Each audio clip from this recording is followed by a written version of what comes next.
Welcome to Getting Under the Surface. I'm Joey Donovan Guido, and today's episode will explore 5 questions with Scotty Russell. Scotty is the side hustler's coach, helping creatives turn their side hustle into a full-time dream hustle. He offers coaching programs, boot camps, and one-on-one coaching sessions, as well as free resources, which are very good, by the way, to help you get started on the road to improvement. Scotty is also a speaker and the host of the Side Hustler's Perspective podcast, which currently has 264 published episodes, which is impressive. And his passion to coach creatives stems from his being an artist and designer himself, which means he understands the challenges and struggles creative individuals face. And today we're going to hit on some topics that include what it means to be the side hustler's coach and how Scotty helps the creatives he works with. We'll talk about the concept of embracing the suck. And yes, you heard that right, embracing the suck.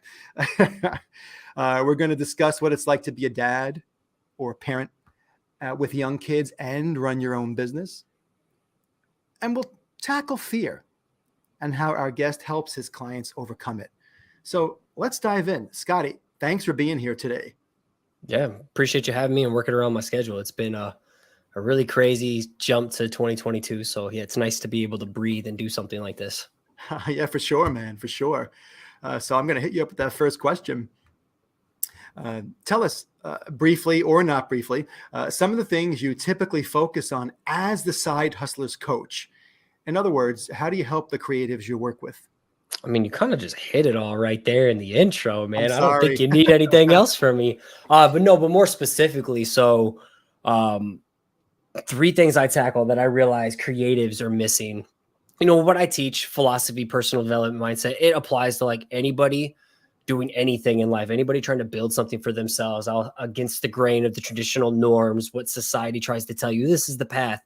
Whatever society tries to say is the path, I'm that type of dude who pushes back. You know, that's me. I've always been me. You know, my parents are always like, have a safe job. I'm like, but I want to do this on the side. Why would you do that when it's a safe job? And then I go and lose the safe job.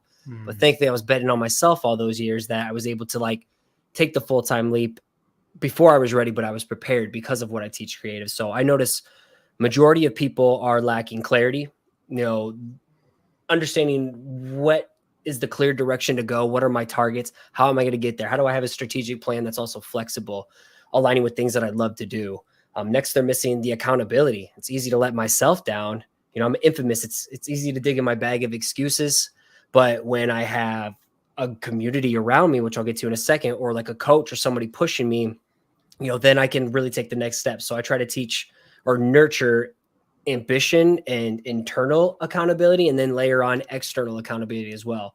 Because if you can't show up for yourself, I mean, that's the first thing. And then community, like surrounding yourself with like-minded people.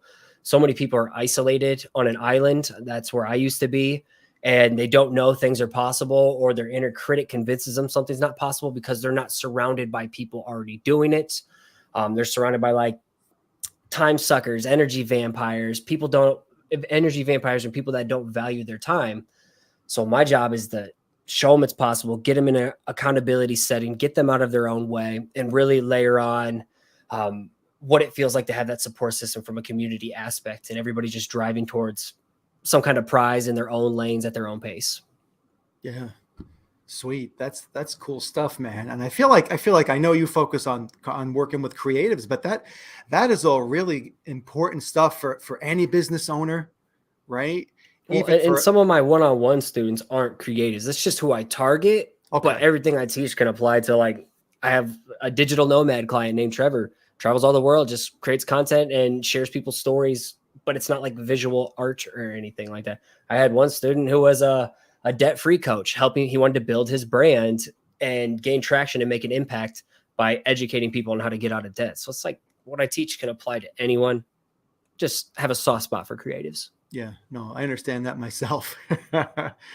Since I was a little boy, I was always a creative. And somewhere along the way, being a creative went from being like the weird kid to the cool kid. Did that happen to you too? Or? Oh, yeah. I got severely bullied growing up. I had some form of bully all the way through college. And I was a closet artist until about the age of like 20. I would say like I was a junior senior in high school, and my buddy Tyson Salzberger discovered my hidden massive stash and stack of sketchbooks. And he was like, "What are you doing? You need to post this online." And so I was afraid people would judge me, and I didn't want to take myself too seriously. And so I have like Facebook albums called Doodles with like a capital D, lower O, capital O, you know, just trying so hard not to take myself seriously. So people, you know, would think like, oh, he thinks he's an artist. Yeah. And then it took me about the age of like 26 and 27 to really be like, hey, I'm an artist and I am capable of doing this. Yeah. I was very good at self-sabotage and talking myself down based on how I grew up and what I went through, my circumstances. I can relate to that. And that kind of leads us to the next question, which is embracing the suck. So this is when I've been following you on Instagram for a while, and this is one of the things that really stuck with me, and this concept about embracing the suck. In other words, how, in your words, what you say is being okay with sucking at something that's new to you that you're just not good at yet. And one of the reasons why this was so important for me is because embracing the suck, when I think about it, equals being an acceptance of where we're at right now, embracing it, as opposed to judging and berating ourselves because we're quote unquote not good enough, or comparing ourselves to other people that have already put in the work and they're fantastic at something. Like one of my things is I compare myself to people like Tim Cook, and I'm like, why aren't I as good as Tim Cook? And it's like, dude, that's an unfair, unrealistic comparison. And how many people are like, damn, I wish I had a podcast like Joey Donovan. Yeah. Good point. It's funny how we like, oh my gosh, I wish I had 100,000 followers. And someone else is like, I wish I had 10,000. Someone else is like, I wish I had their 10,000, but I only have 1,000. And someone else is like, dang, I only have 100 followers and they have 1,000. I wish I had. And then someone else is like, I have 10 followers. I wish I had the 100 followers. Yeah. It's funny how that works. It is. And that's one of my philosophies is just to not compare myself to others. And I think that's, for creative, that's important, as well as just as human beings. But basically my question finally I'm getting to is tell us more about your Embrace the Suck philosophy and how it's helped you either personally or professionally, and how you use the concept with clients.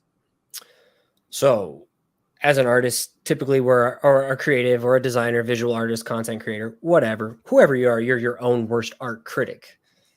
And we get in our heads too much. And so many people in this populated planet are pursuing perfection, and there is no such thing.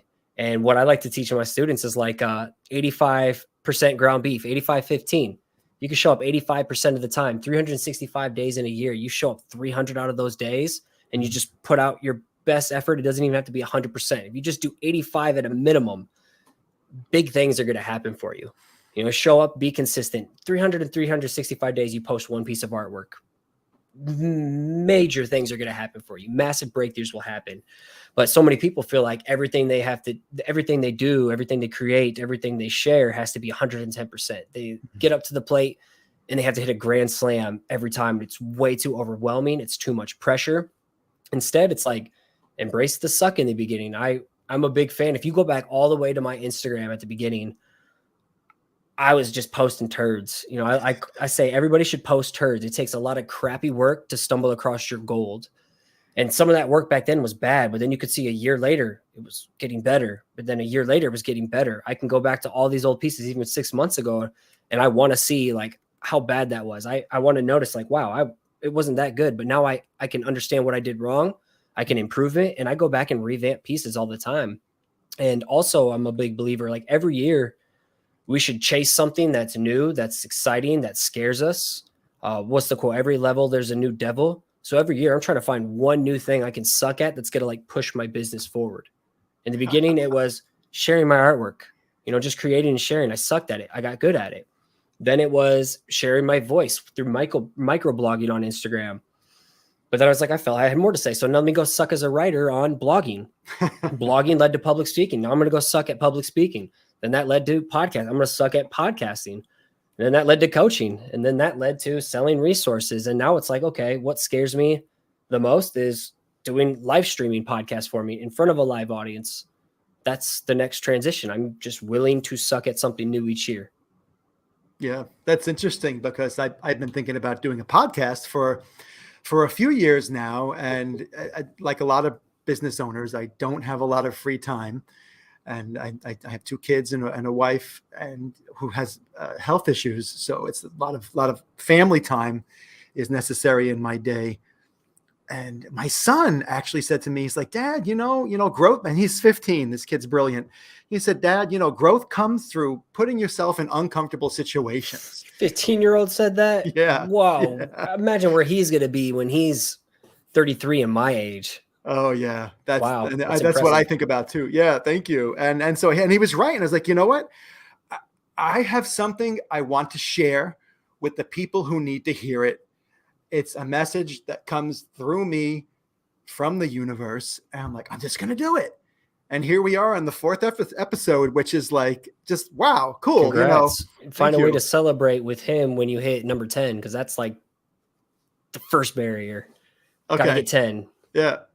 Well, we're almost halfway there. So no, that's pretty awesome. Congratulations. Oh, thank you. Thank you. You've got 264. So congratulations to you as well. I'll correct you on that. 250, but then there's like a lot of blog posts and stuff in there that show as like episodes. But yeah, 250 official ones. Okay. Yep. Nice job. Still though, like it's been some type of weekly content for almost 10 years. Wow. Whether it's a podcast, a blog, a drawing. Mm-hmm. But what I believe in is it's okay to suck. You're 85, you're 60, you're 70, 80, 90% is better than someone 0. And I'm big on training creatives how to rewire their brain. When you show up in the beginning, it's not to be loved by everyone. It's to show up for yourself, build habits, build disciplines, rewire your mind, and show yourself like, hey, every day I show up and I put something out there, I am benefiting my present self to tap into my potential. I am benefiting my future self for my happiness and potential. And then I'm also benefiting someone who may be an on lurker, just like a lurker on the sidelines. I don't know they're watching, but they needed what I had to share today. Yeah. When I don't show up and when I hide, I rob all 3 of those versions of people right there. So you're not doing a favor to anyone by hiding and being scared, having fear of judgment, having fear of failure, having fear of success, the 3 big fears. And at the core of those, we don't feel like we're enough. I got that from like Lewis Howes at a conference I went to of his. I'm like, I'm not doing anybody a favor by just passively existing. And you find out when you actually like bet big on yourself, you take a little bit of action, it feels good. Yeah. And for me, my biggest regret isn't like starting something. It's like, damn, why didn't I start that sooner? Mm-hmm. Like you imagine yourself on your deathbed, Joey, and you were like, damn, my 15-year-old said that one day and I still never started that podcast. That would be a massive regret. But now your biggest regret 4 episodes deep and you're like, man, why didn't I do that sooner? Mm-hmm. You should be on episode 44. That's the thing, when we have that regret or that self-judgment, my next step is to move my being more into consciousness. Like, you know what? I could sit here all day and berate myself about not doing it sooner, but hey, at least I got started. Here's where I am. Let's let go of judging myself in the past. And that kind of helps lighten the load, right? Because we can't go back in time and do something different. Man, if I would have invested in Microsoft and Apple back in the 80s, I'd never have to work. But imagine guess if you what? bought Bitcoin back in 2012 when it first came out. Like that, I think about that all the time. Mm-hmm. Well, I think the other thing is people feel like they have to have it all figured out overnight because of the pressures of social media. And it's scared to dive deep into the unknown. Like, oh, what if I start a podcast and it doesn't turn into the result I was hoping of a top 10 iTunes podcast or big guests and big keynotes from it, whatever. What if it doesn't result in my ideal dream scenario? And like what I've learned, my whole path has never resulted into like any of the big picture targets I originally set out. I thought I was going to be the big time artist, the big time freelancer, big name, big clients. Because that was someone else's path of success, that I thought that was how I got the clout for people to take me seriously, for me to monetize my work and do my thing full time. I thought that was the path, and that was the path I was pursuing, but it wasn't enjoying and fulfilling. Instead, I experimented with the blog, experimented with the podcast, which all somehow led to coaching and me doing coaching full time. I never saw this, but the answers, like I'm a big believer universal as well. Like action reveals answers. If you just take an omen, take a sign, whatever the universe is delivering to you, you know, a new relationship, whatever it is, like don't block it, stay open. And for me, all these people hitting me up for like, hey, can I jump on a call with you? I love what you said about this podcast. Can I jump on a call? Can I jump on a call? Finally had my first kid. I was like, I can't scale. I can't keep jumping on Skype calls with people. And that's where coaching was born. You know, the opportunity presented itself without me forcing it. Mm-hmm. Yeah, I love that. I love that. I think that's really, really an important point when we have these expectations, right? Instead of just being in the moment and doing what we feel is truly best for us or our family or our business, if we have this expectation, right, then we've got like this preconceived result, which may or may not happen. And then I think if we remain rigid on that, then we miss the boat on like what you just mentioned, like step A led to step B, led to step C. And now you're in this place that you hadn't really imagined to begin with. And I remember way back when I got laid off a job in 2010.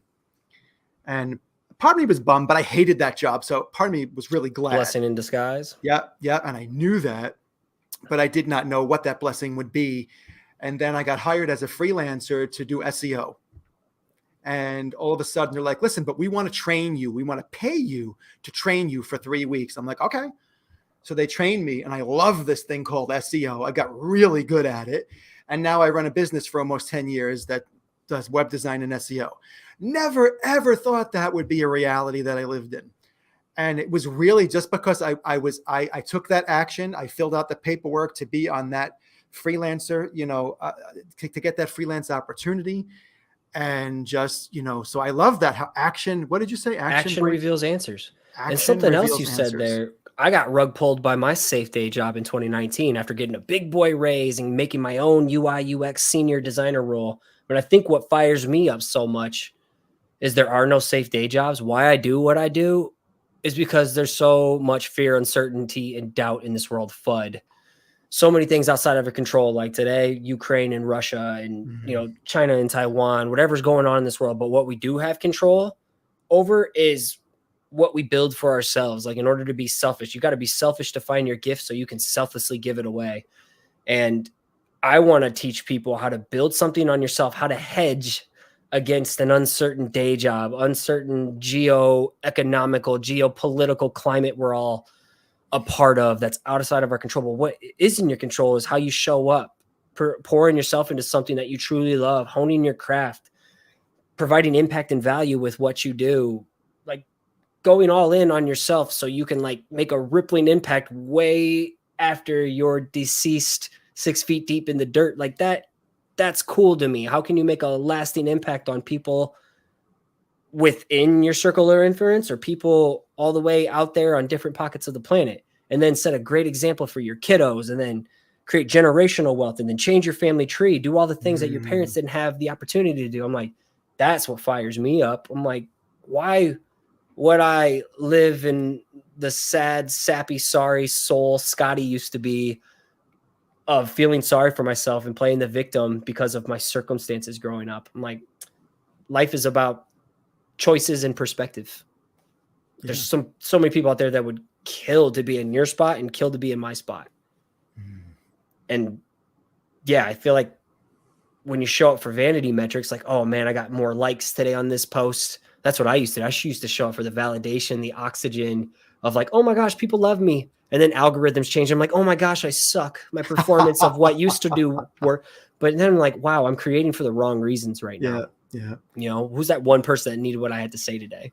Yeah, for sure. And you just brought up something which is a good segue into the next question or topic. It's that you've got 2 little kids.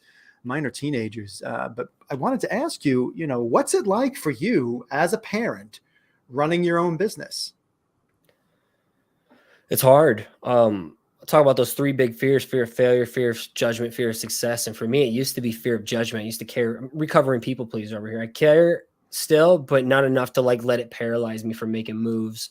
But fear of failure, like if I don't show up, my coaching doesn't work, whatever it is. I believe in what I do, but some days I get in my own head. But if I fail, I fail the mortgage we're in. I fail my family. I failed to show them how chasing a dream looks like. But more important, like it's like fear of success. If this keeps going and pops off, what if my kids only see me as the dad who's more obsessed with business?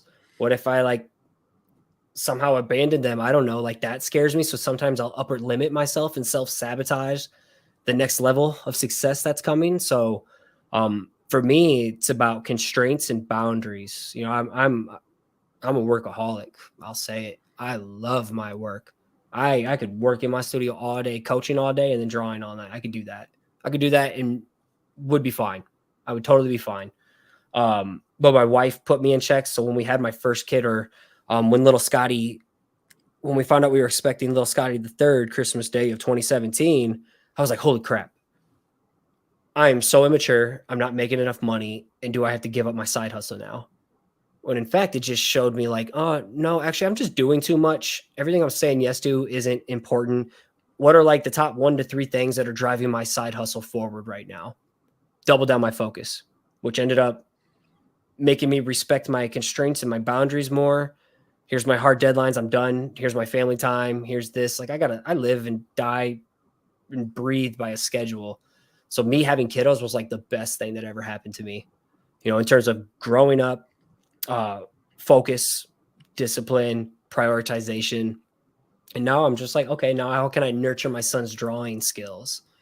You know, how can I like make sure I'm present on the weekends? You know, I do have like some evening coaching sessions once in a while where wifey, she like holds down the house. So how can I be all in on this day on dad, or play hooky today and take them, you know, to the water park in the summer or whatever it is. So I have to be really intentional to make sure I have my boundaries. Otherwise, it can just get muddy, and I don't want to be that guy who's not a present dad. That's the dopest occupation, is like being a dad is the best occupation title. And I'm coaching, speaker, artist, designer, blah. Occupation dad, like that's the best. That's the best one. Yeah, man. I agree with you. My kids are 17 and 15 now. And it's when my wife got sick, there was this huge shift for me. And I was working, you know, like around 8-9 hours a day. And then all of a sudden I was like, all right, I need to truncate this and put my attention elsewhere. And that was really hard. But something you mentioned, really stuck with me just now. And you mentioned like you kind of doubled down on the things that were working. And I'm actually currently reading a book called Switch. And they talk about this in the book, like looking for what they call the bright spots. And these bright spots are these moments or days or tasks that actually are working. Like you could be doing 10 things a week for your business, 10 major things.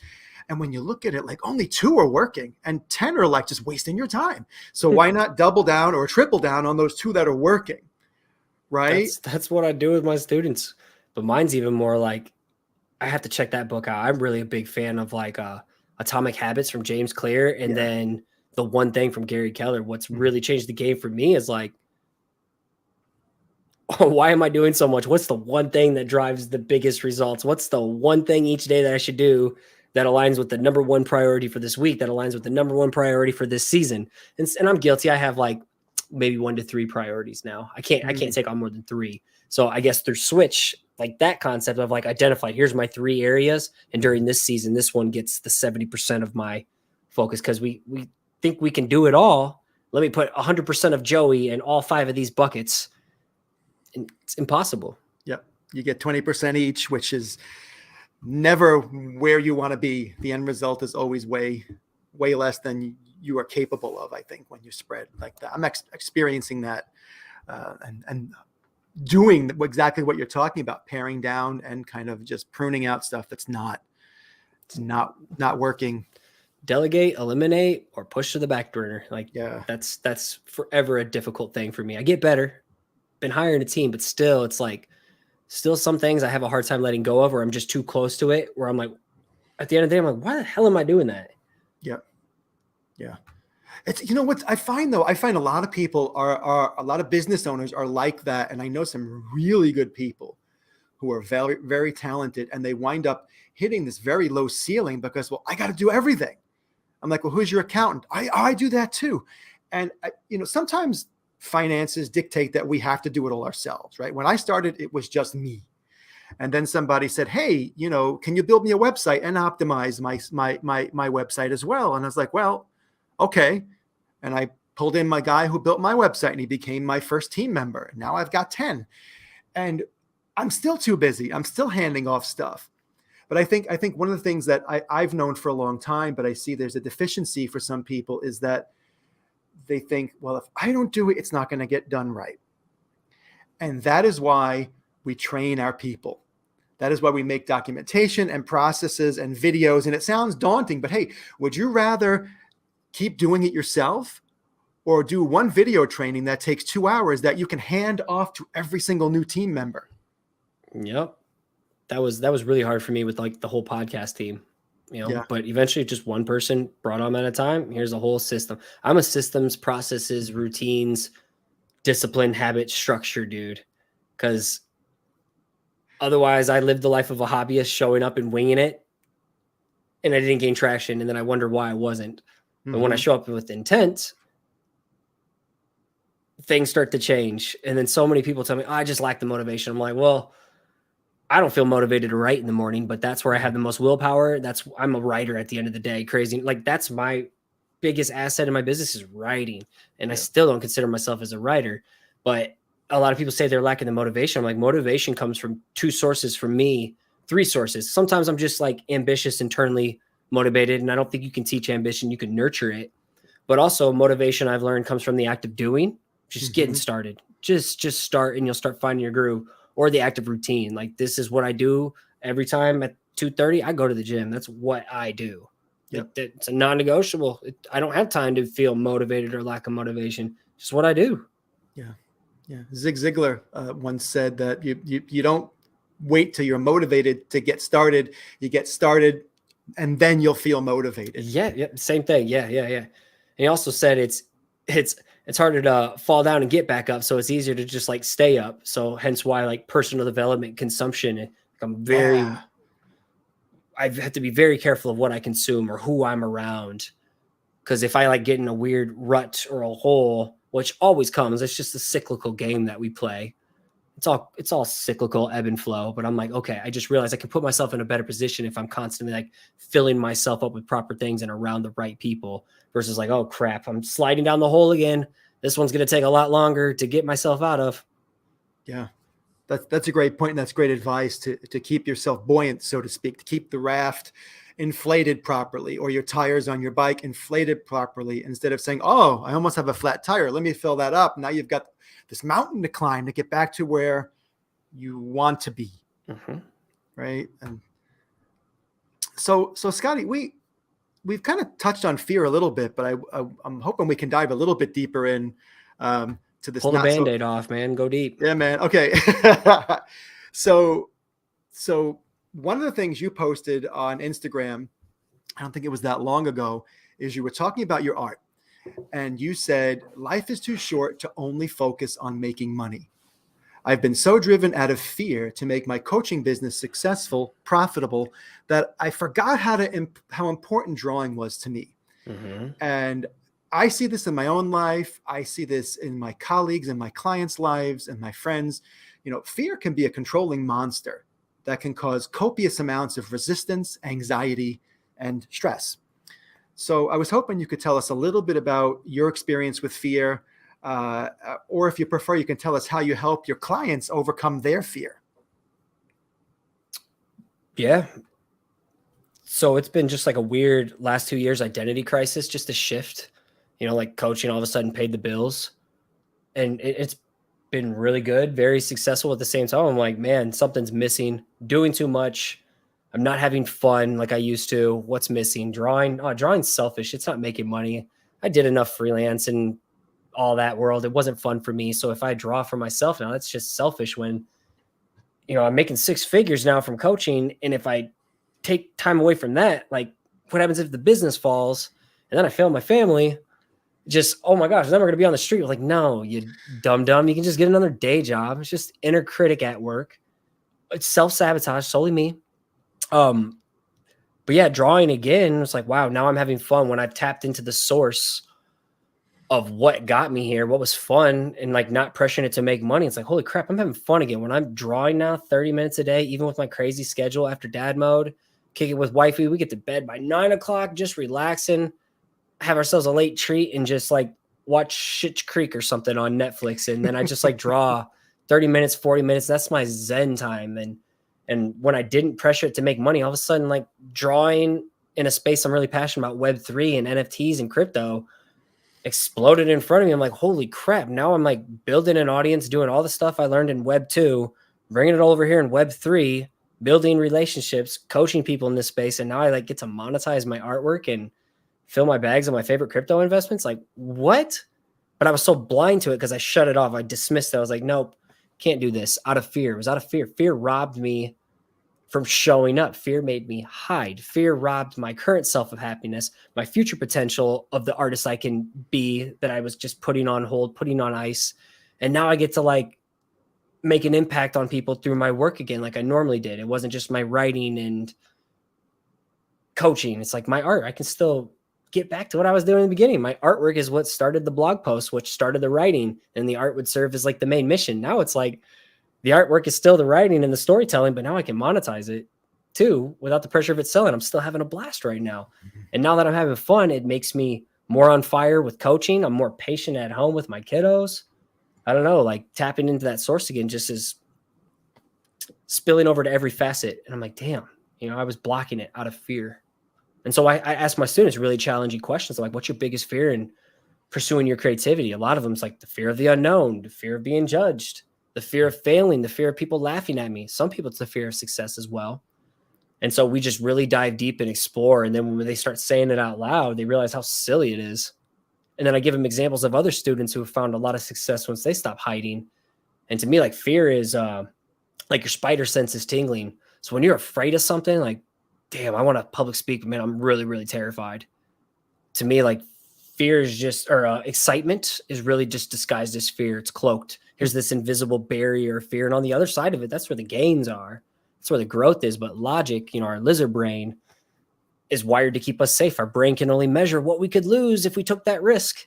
Why our gut, our intuition, our soul, and omens and signs of life, the signposts of life, they're all like, hey, here's the next level. We're trying to nudge you and to evolve into this next step. You're like, we're all just Pokemon trying to evolve into the next level, and fear to me is like now a cue. Fear is a signal. Okay, man, this is doing live streaming on the podcast and building a community. That scares me.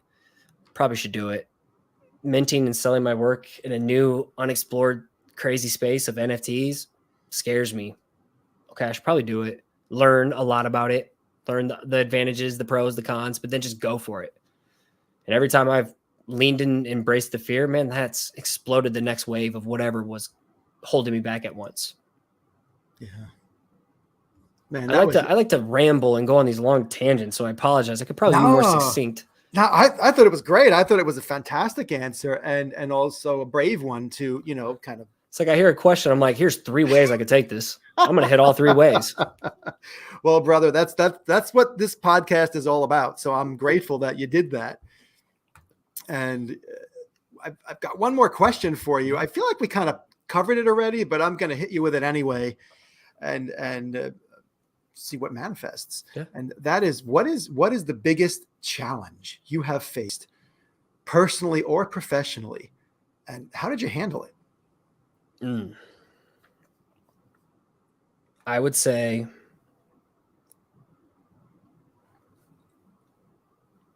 people pleasing, caring too much what people think. Like I live by the motto is you can't make everyone happy. You are not pizza. Like I'm a huge pizza guy. And I'm like, wow, so many life lessons in pizza. I do a lot of metaphors to it, but spent my whole life people pleasing, seeking acceptance from bullying. And then, when I started sharing my artwork, I wanted everyone to love it too, trying to appeal to the masses, caring too much what people thought, feeling like I had to create for my idols to love me when I was heavy into hand lettering and illustration, feeling like if I only got like the big project with Nike, then these people would respect me. It was like, then when I was like writing or sharing or educating tips on how to make time to grind outside of a day job, feeling like I was appealing to people who are already doing it. Well, really, it's like, man, I'm not creating for people who know more than me. I'm not creating for my idols. They could care less. I'm not trying to educate or inspire them. I'm trying to just make an impact on my past lost version of myself or anybody who like doesn't know as much as me. Someone who's lacking the motivation, the time, the energy, the resources, the marketing on how to build something on their own outside of a day job. How do you put yourself first before you go and clock in on a day job that's just trying to monetize your energy and your time. You know, Yeah. That was the big thing, is like realizing I cared way too much about what people thought, and it was like holding me up too much. So just remind your audience, you're not pizza. You can't make everyone happy. Well, I'm a native New Yorker, so pizza to me, I'm in the Midwest now, and I know you are too. It's Casey's Pizza over here, man. That's what I'm all about. Okay. Yeah, we've got one place called Ian's that's downtown. That's pretty good, but nothing's like New York pizza. Never had it. Oh, if you ever make a trip to New York, let me know and I will tell you where to go to get good pizza. But on that note, now I'm hungry. Same. It's lunchtime here. I have, it's not really a question, more of a request. And if you have one, can you tell us one of your favorite dad jokes that you might tell your kids? Oh man.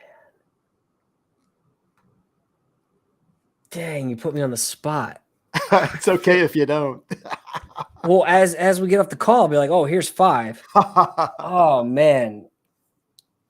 I have so many, and now they're just drawing a blank. I don't know. I'm big on like poop jokes in the household over here. That's always fun for me. Gosh, keeping it PG as well. Oh man, you're really putting me on the spot. Like I have my go-to, but I'm not going to say that one. Gosh, you could always. One. Oh, you got one? Okay. What's Mario's favorite pair of pants? I don't know. What are they? Denim. So there's just one, but I have so many bad jokes, but most of them are just in the moment. Yeah. Kind of things, not like rehearsed. Oh, I had a good one I just sent to my brother-in-law the other day as well. Let's see if I can find that one. That was a good one. I don't know if I can find it. It's sorry, I'm holding you up here, but yeah, you can finish. You can finish. Oh no, I was just gonna say my son's a big Nintendo fan. It's funny you brought that up. You found it? Yeah. Okay. I had to fire my fruit delivery driver today. I hate to let the man go, like mango, but he was driving me bananas. So I just I like really bad puns, dad jokes, alliteration. I like all that silly stuff. Keeps life interesting. Oh yeah, and a little less heavy. Yeah, one of the ones I think I made up a long time ago was what did the grape do when it got stepped on? It whined a little. It's pretty bad. It's like whatever the jokes are on the bottom of like Laffy Taffy wrappers. That's me. That's me. It's got to be so bad. It's just about the effort. So listen, brother, I'm glad we found a couple of those jokes. I liked them, and I want to thank you. This has been a blast for me to talk with you, to learn from you, and to share this with listeners. I just want to know, how can people find you? This will all be in the show notes, but I want to give you an opportunity. Like if someone wants to get in touch with you for whatever reason, what's the best way? Website, Coach Scotty Russell. That's where blog posts, podcast episode, resources, information on coaching is. Twitter is Coach Scotty Russell. Instagram's Coach Scotty Russell. And then Twitter is Scotty the Coach. It's too long for the other one. So either way, I'm like the most active on Twitter these days, believe it or not. Really? But Yep. And then I'll have my own private Discord community if anybody wants to go deeper. So, yep. Connect with me one of those places. Love to connect. Thanks again. And thanks for having me. I appreciate you, Joey. Oh, you're very welcome, brother. Have a good day. You too. Enjoy your weekend. Thank you.